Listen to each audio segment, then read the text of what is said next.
Hello, everyone. Welcome to ReachIvy's webinar series, Know Your Top Colleges. ReachIvy is a premium education and careers advisory. Our study abroad consultants and career guidance coaches help aspiring students get accepted into Ivy League and other top-ranked schools globally and reach their career aspirations through personal mentoring, online services, and a wealth of knowledge accumulated over years of experience. We have successful admits at Yale, MIT, Columbia, Harvard, University of Pennsylvania, London School of Economics, INSEAD, Rothman, amongst others. Our global team of overseas consultants have acquired their degrees from premier institutes such as Harvard Business School, Columbia, Stanford, and others. We're passionate about sharing our experiences with students worldwide. We know the intricacies, the rigorous admission procedure, and the extreme attention to detail required by a top-ranked university, and thus handhold our students through the preparation and complex process of studying abroad. Additionally, our website has extensive resources, including sample resumes, manuals, templates, and specific answers to your questions. These have been put together by our expert counselors, including me.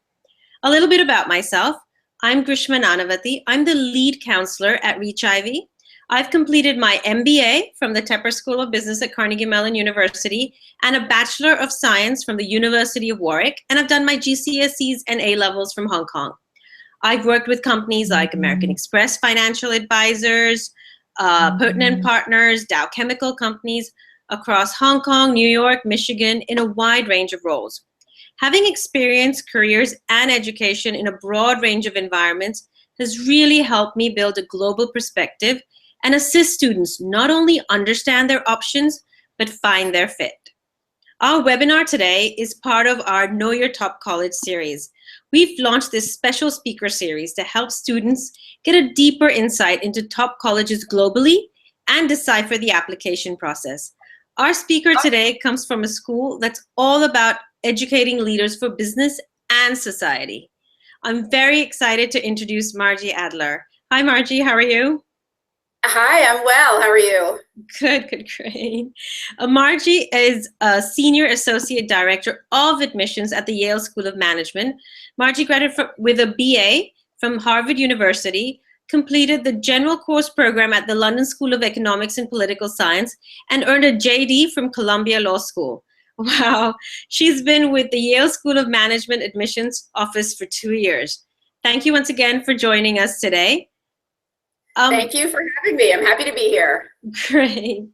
You know, one thing, whenever I speak to a Yale alum, student, admissions, or even browse the Yale School of Management website, the one word that comes across consistently is connectivity. The teaching at Yale tackles complex challenges by looking at issues from every angle, seeing the connections between sectors, regions, and cultures, and finding and implementing the best ideas. So, which leads me to my very first question, Margie. Can you share us a little bit of background about Yale and the School of Management, please? Sure. It's a very interesting question now. We actually just celebrated our 40th anniversary as a School of Management. So it was started in 1976, and the first class graduated in 1978. In around 1999 was when the Yale School of Management began to offer the MBA program. And so that's been around since then. And around 2006 was when we developed our unique integrated curriculum, which our students take part in as of today.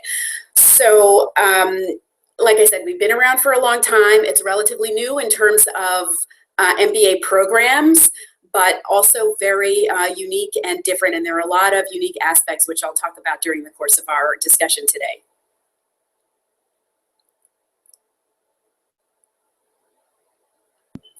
Hi, sorry, I lost your, I couldn't hear for a second. Great. Sorry, that's, thanks for that. So congratulations on 40 years. And you know, we'd love to actually learn more about the MBA program at the Yale School. You mentioned the integrated core curriculum. There's cross-collaboration, for example. I know you also have about 40% is case-based, but then you also integrate a lot of different learning styles. So could you just tell us a little bit more about the MBA program at Yale? Yes, so I'll start with our mission, which you mentioned earlier, which is to educate leaders for business and society.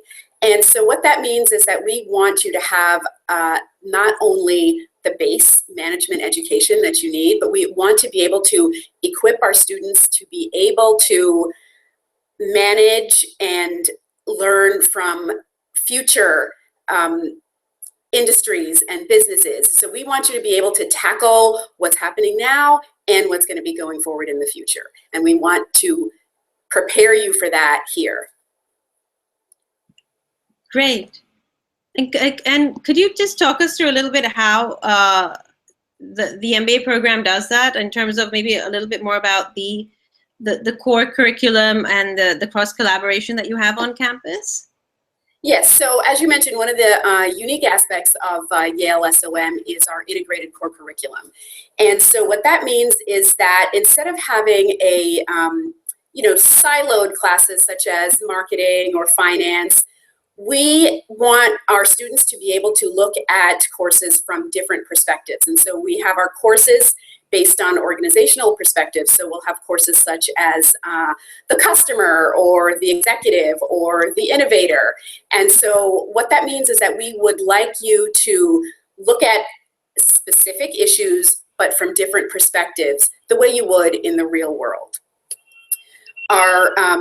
We also have electives, and so after your first year core curriculum, your second year is electives, and that's your opportunity to really craft your own curriculum. So you can choose to focus on a specific area, or you can choose courses more broadly. You can take courses in the School of Management, and you can also take courses across the university. So another one of the unique aspects of Yale School of Management is that you are allowed to and encouraged to take courses at any of the other professional schools across the university, as well as at the college. That gives you access to many, many more professionals and students, and it really allows you to increase your network. Which is great, because I mean, that, like you said, that is the way the world is. It's you can't just be in your little, pigeonholed into one area. You really have to be aware and wear many hats, regardless of what role or company you're working for. So it's great that it starts at the college level, where you're really, getting everyone interconnected. And like you said, you really do need to navigate not only your business, but, and I'm quoting Yale here, navigate the complexity that exists where sectors, regions, and cultures intersect in an increasingly connected world.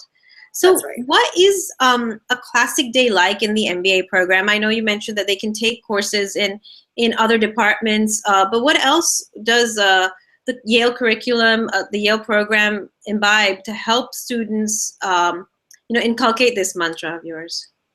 Yes, so as I mentioned, we have our first year core curriculum. So that's a required curriculum for all first year students. Students, when they come on campus at the beginning of the first year, are then put into groups and learning teams. And so those learning teams of 4 to 5 or 6 people are the people who you're going to be working on your projects together with. Those are people who you're going to be working very closely with. And we try to make the learning teams very diverse. So there'll be a mix of people from different backgrounds, different countries, different industries, and you'll all work together. And so you'll be able to take advantage of the different levels of expertise in different areas of the people on your team. So you'll be working with your team on various projects in your core curriculum during the first year, and that goes through the entire first year. In addition, students are going to be involved in all of our student-run clubs. We have over 40 student-run clubs on campus, and those are anything from career clubs, such as the Consulting and Finance Club, to affinity groups, such as the Black Business Association, to interest groups, such as the Food and Wine Club. And so the classes are during the day. You'll be involved in your clubs. There are lots of other leadership opportunities, so students are involved in working on conferences that are presented throughout the year in various industries. And then, of course, there is the social life. There's a very active social life on campus and around New Haven. New Haven is a small city, but there's a lot going on in terms of arts, in terms of food and restaurants. And again, it's very close to several other cities, so it's very easy to get to Boston or New York or even Washington, D.C., where people go for social life as well as to interview for jobs. Super great. So really engagement at every level, from within the classroom to campus to not only your city, but neighboring cities as well. So that's great. Oh, could you talk to us maybe about a couple of professors or classes that you find are really that you'd like to share with us that Yale has on campus? Sure. So one area of study that has been expanded a lot over the last couple of years is our program on entrepreneurship. So we have a program on entrepreneurship, which is run by Kyle Jensen, who is the director. And there are a lot of different aspects of that. So there is a lab, there's an entrepreneurship lab in our building where students can work on their startups if they have a startup. There is a menu of entrepreneurship courses that you can take. So everything from startup finance to there's a startup practicum where you can actually work on your startup and get credit for that while you're on campus. And Professor Kyle Jensen is the director of all of this, and he also teaches several classes, and just is a very great resource for the students and helps them with their startups, helps them connect to other students and resources across the university to get resources if you have a startup or if you're interested in entrepreneurship in any way. Absolutely, and that is definitely one question. Or the students we meet, entrepreneurship is, one of the reasons they want to go for an MBA program and really learn all the skill sets and, also network with the right people and, mentor and have the right professors teaching them. Another thing we get a lot is students are looking to switch careers. And, they might have a technical background and they're looking to get into business or finance, for example. So what facilities are available for students who are looking to switch careers? So that's very common. Over 50% of our students are coming in as career switchers. So it's something that we're very familiar with. So I'll just describe a little bit of what our career resources are like in general. So our career development office is very robust, very active. They're divided by relationship managers. And so these are our career development officers who are organized by industry. So there'll be some person who is very connected with the consulting industry and another person who's very connected with the finance industry, for example. And so depending on what industry you're interested in, that person will be your contact. And that person will help you through our career development curriculum, which helps you to organize your resume, prepare for your interviews. We have a program on campus called Mock Madness, where alumni will come on campus and help first-year students practice for their internship interviews. So there's a curriculum that's provided by the Career Development Office, as well as individual relationship managers who can help you. And so whether or not you're a career switcher or you're wishing to just expand on your current career, you have those resources available to you here.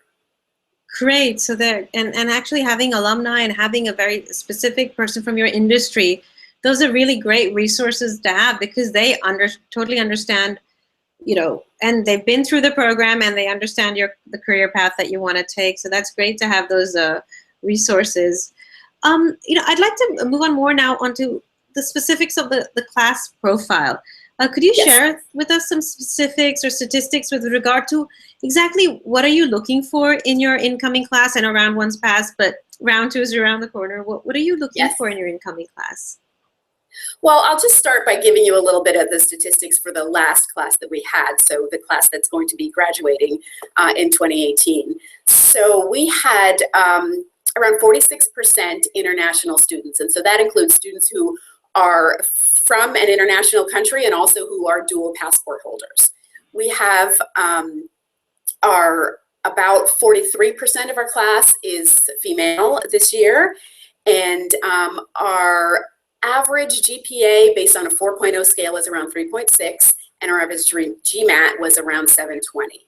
So that just gives you a little bit of the basics about the current students who are enrolled right now. So basically what we're looking for is students who obviously have excelled academically, and we're looking to have a very diverse class, and so obviously we have that. So, we're always looking to increase our diversity in certain ways. Increase the percentage of women, increase the percentage of international students. And we're looking for students who, in general, are very broad-minded, very open-minded, and who can exhibit some leadership qualities. Great. Thank you. So, I mean, obviously, and the GMAT is, I mean, yeah, it's the average, and there is a range even with the GPA. What about, years of work experience? Because I know if you could also just talk to us a little bit about, because you have the Yale Silver Scholars Program where students can apply in their final year of college. So that is obviously for someone with no work experience, but then obviously people do come into an MBA degree with, a range of work. Could you maybe just talk to us both about the years of work experience and the Yale Silver Scholars Program? Yes, so that's a great question. So average years of work experience for current students is around a little bit over 5 years. But as you said, there are students who come in with no work experience because they're coming right out of college. So there's a pretty broad range of the work experience, which is another example of the kind of diverse class that we have. So a very wide range of work experience and ages.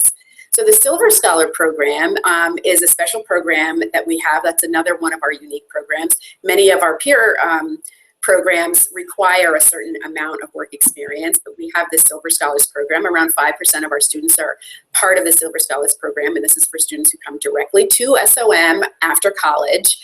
The application requirements are generally the same. These students are fully integrated into the class. The difference is that at the end of the first year, instead of doing a summer internship, these students will do a year-long internship, and then they'll return for their third year here. Great. So as I said, it's about 5% of the students. So it's a fairly small program, but application requirements are very similar, and they are fully integrated into the class during the first and second year. Okay, great. So it's good to have, like you said, bring the diversity into the classroom, have both extremes. Obviously, the 5-year is an average again, or you get students straight out of the class. You mentioned leadership was an important quality. Yes. What else would you say, would be crucial? I mean, because students have a lot of options available, and we meet a lot of students, ReachIvy students, who are facing, which program should they be ideally applying for? What's the right fit? So could you maybe give us a little bit more insight into what type of students would be a right fit for Yale? Yes, so as I mentioned, we're looking for students, obviously, who have excelled academically. We're looking for students who have exhibited some sort of leadership. And we have a big emphasis here on teamwork and collaboration. And so we're looking for evidence that that our students here have had that kind of background and are going to be collaborative students while they're on campus. We have a very collaborative culture. As I said, we have small teams, we have larger groups, and there's a lot of emphasis here on working together and working, across disciplines. And we'd like to see some evidence that our students have some experience with that in their background. And what about social impact? Because like you said, obviously being connected to your environment also means being connected to your community. And how is that a lot of emphasis placed on that? Yeah, so we do like to see students who have who have done things other than education and their profession. So we like to, one of the things that we ask for on the application is what activities are you involved in? And so we like to see what you've done outside of the classroom and the office. So we like to know how you have contributed to your community. And sometimes these activities are not necessarily outside of the office. Sometimes these are things that you have to do on your job that are not necessarily related to your role, but ways that you engage across your organization, ways that you engage outside of your organization. And we also like to know things that you've done in your undergrad career, ways that you've engaged that way as well. Great. And I guess that really leads perfectly to this year's application, and more specifically this year's application question. It's a really interesting question you have. What's the biggest commitment you've ever made? For all those who are married, that's easy, but for everyone else, that's a really interesting question to try and find, what should I be writing about? Any tips, any insight into the question? Right, so that's something that we worked on for a while, and it remains to be seen how this will play out because this is our first year with this question. But really what we're looking for is for students to decide what they feel that their biggest commitment is. And what we're looking at is how they describe that commitment, what that commitment meant to them. So the focus for us is less on the specifics of what the commitment is and more on the description of the commitment and how that person has reacted to and engaged with that commitment. Great. So more in terms of the impact that commitments made towards their life, whatever example they give, what's the implication of that commitment? Great. It's a very interesting question. Right. So it's up to the student to decide what that commitment is going to be, and then we're just looking at how it has impacted them and others.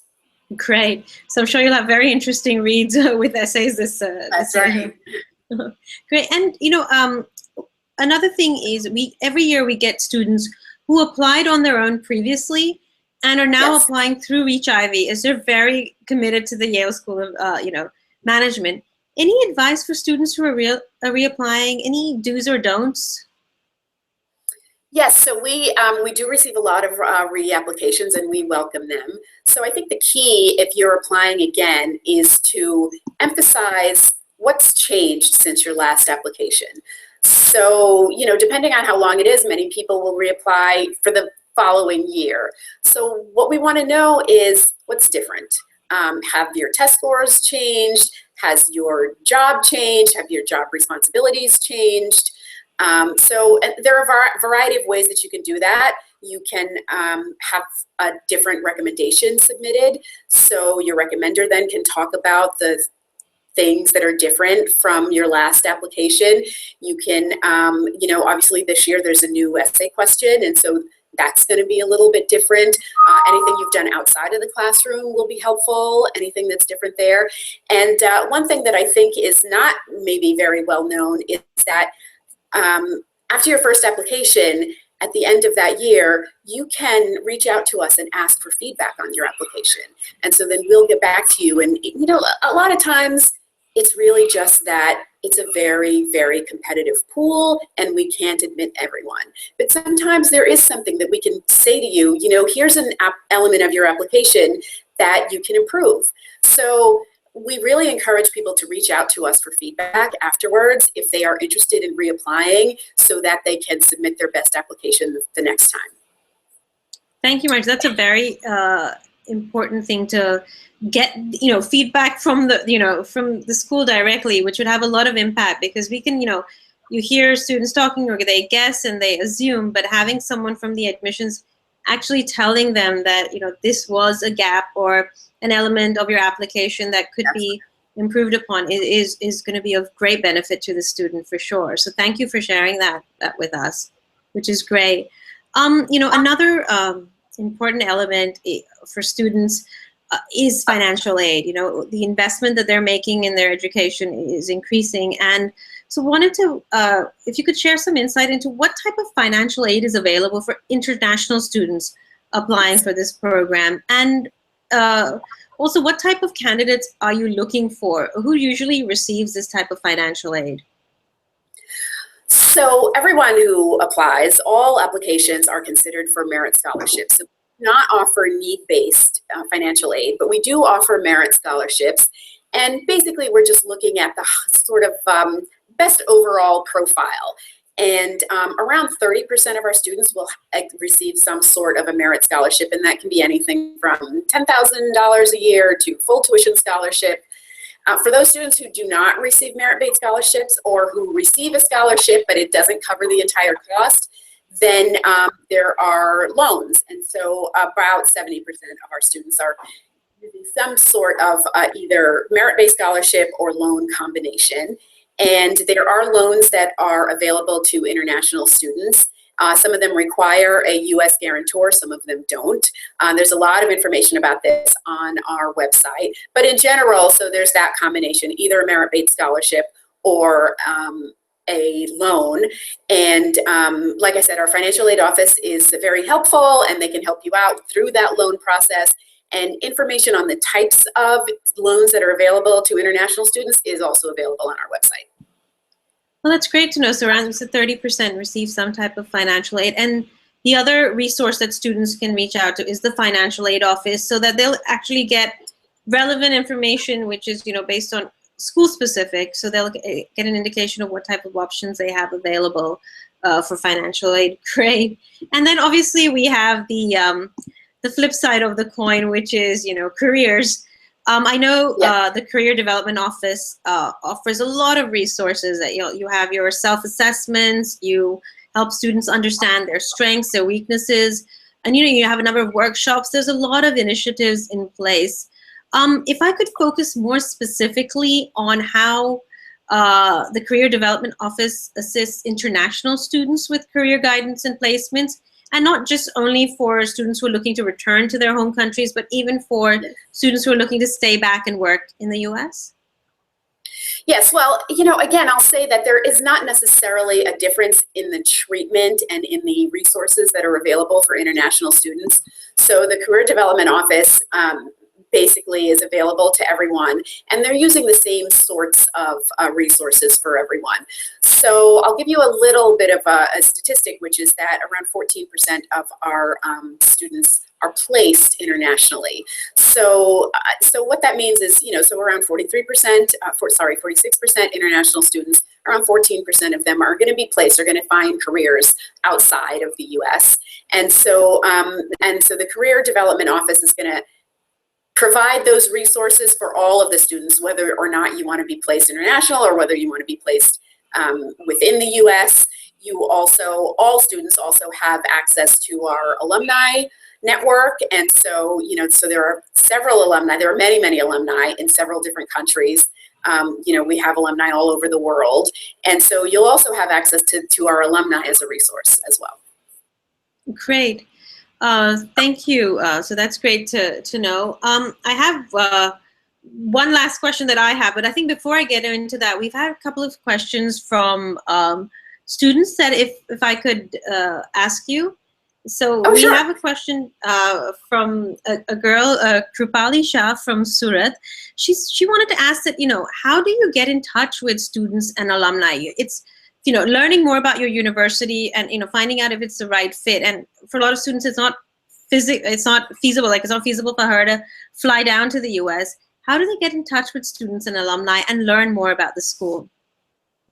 Yes, so if you look on our website, there are students who have volunteered to act as a resource for potential students. So there are a couple different ways that you can do that. On our admissions page is a list of admissions ambassadors. And there are students who have volunteered to be a resource in various different industries and clubs. So if you're interested in consulting, you can look for the student who has volunteered to be a resource for consulting, and there's a contact information, and so you can contact that student. And so there are a variety of different students, so various industries or student-run clubs or other types of interests, and then there are the student clubs. And so there are another set of contact information for students in the student clubs, and you can feel free to contact those students. They have volunteered to act as a resource for prospective students, and they will have a lot of information based on whatever that particular interest is. Okay, great. So there are a lot of, I guess your website has a lot of resources and ways for students to learn more about the school and connect with students and alumni. That's right. Another question we have is from a student from Kannur. She's asking us that she applied last year and was waitlisted and then unfortunately didn't get in. Any advice for students who are waitlisted? What should they be doing? She didn't realize that how much should they be communicating to you? What's the right amount of emails they should be sending? So what are your suggestions for students who are waitlisted? That's a great question. So another thing that students who are waitlisted should immediately send an email to the admissions office and ask for feedback and ask if there's any way that they can strengthen their application. So that's something that it could be helpful while you're on the wait list if there are any changes that are suggested that you can do while you're on the wait list that could help. So, and I do think that not a lot of students take advantage of that opportunity. So we're available and we will offer you feedback on your current application while you're still on the wait list as well. So, again, sometimes it's just a matter of being really competitive and needing to wait until the next round. sometimes there is something that, that we felt was a relative weakness in the application that is something that the student can actually work on while they're on the wait list. So definitely, if you get placed on the wait list, feel free to reach out and ask if there's anything that you can do to strengthen your application while you're waiting. Great. Thank you, Margie. It's really good to know that students can really connect with students, alumni, admissions, and get the right, that's right, advice or understand what are the gaps, be it even if they didn't get in or at the wait list stage or even earlier, because sometimes you just don't know how much should you communicate or what's the right, balance. So that's good to know that you're there and there to help the students. So thank you. That's right. And I think, actually once brings me to find out. I'm sorry. And once you do get the feedback, I think it's important to give us periodic updates. So it doesn't have to be once a week, but when things do change that are relevant to your application, it's really important for you to let us know while you're on the wait list. Great, great. And that actually brings me to my last question, that if Margie, you had one piece of advice to give students interested in applying to the program, what would it be? I would say it's really important. We use the application to try and find out who you are. So it's really important when you're going through the application to be your authentic self. So, don't try and be something that you think we want. We want to see who you really are. And we get that a lot of ways. So it's not only about the test scores and the GPA, but we really do read the essays. And so we want to find out a little bit about you through that. And your recommendations will also give us a great idea about what kind of person you are and how well we think that you'll fit with the class. So it's just really important to just be yourself and try and put your best foot forward. We do advise people to apply when you feel like your application is the strongest, and just really try and be authentic in that application. Great, thank you so much. And like you said, there's so many touch points from the letter of recommendation, interview, essays, that if they're true to themselves, then that will shine through consistently throughout the application. So thank you for this insight and everything else you've shared with us throughout the call, especially the fact that the students can reach out to you, reach out to students and alumni. So thank you. It was really great to learn and discover about these things. And it really was a pleasure hosting you today, Margie. Thank you so much for getting on the webinar and talking to our students. I know they found it as informative as I did. So thank you. That's great. Thank you for having me. Thank you.